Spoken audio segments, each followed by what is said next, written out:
In front of me is ZTE Nubia Flip 2, and today I would like to show you how you can change this device's theme.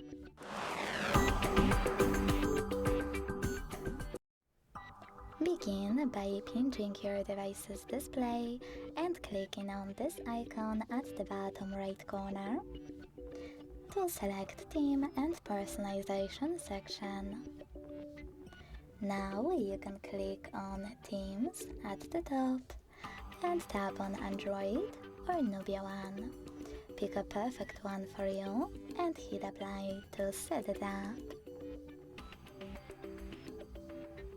Thanks so much for watching. If you enjoyed this video, don't forget to leave a like, comment and subscribe.